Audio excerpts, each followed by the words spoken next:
Well, you know what has been happening is that the government has been saying that the economy of Grand Bahama has been underperforming. Underperforming because the people who are responsible for investment and promotion in Grand Bahama, the Grand Bahama Port Authority, have not been doing their job, which is to attract investment and to promote the city. So the government has been subsidizing the Grand Bahama Port Authority, subsidizing investment in Grand Bahama. You know, the airport is coming, the hospital is being built. Uh, there's been a real sore point for a long time that the closure of that road, which turned out to be a commercial fiasco for Freeport. So one of the things that was promised is to open the road back up. And Ginger Moxie's been working quite assiduously with the tourism people for making some kind of attraction in the center of Freeport, so that when the hotel and the airport are all up and running, there's something for tourists to do in Grand Bahama and for trade to resume exponentially. So that's the idea behind it.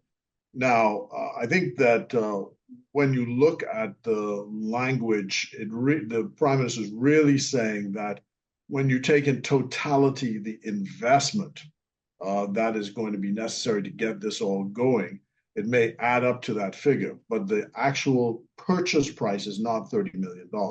The actual purchase price is much less than that.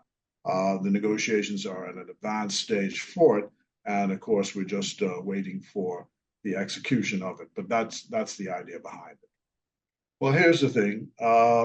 Everybody's learned a lesson about all of this stuff now. And you don't open your mouth until the deal is really done. So that's really what you have to do is out of an abundance of caution with regard to the particular hotel project. But the leader of the opposition should be congratulating the government for looking out for Freeport.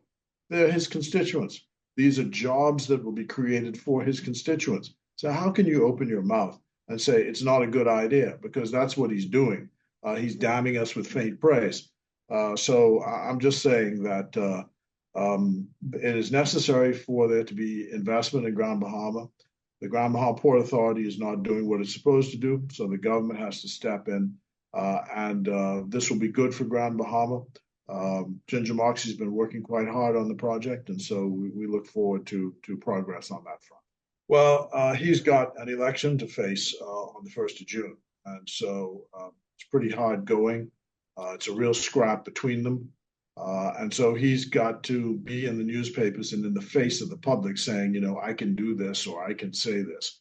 But really, there should be a calmer approach to this. As I said, my view is that at this point, he should be saying, he and his colleagues should be saying, congratulations and thanks to the government for looking out for Grand Bahama and looking out for Freeport, even though many of the people in Freeport and Grand Bahama don't vote for the Progressive Liberal Party. One thing you can say about this administration is, regardless of the political support, the Progressive Liberal Party looks out for Grand Bahama, and that's what we're doing. So trying to make sure that it's forward ever and backward never. Mr. Pintard has his political agenda. There's a slugfest going on, and I can't dismiss it all as political talk. He probably thinks he's doing a good job. But the point is, he should actually be congratulating the government on us doing a good job and looking out for the future of Freeport and Grand Bahama.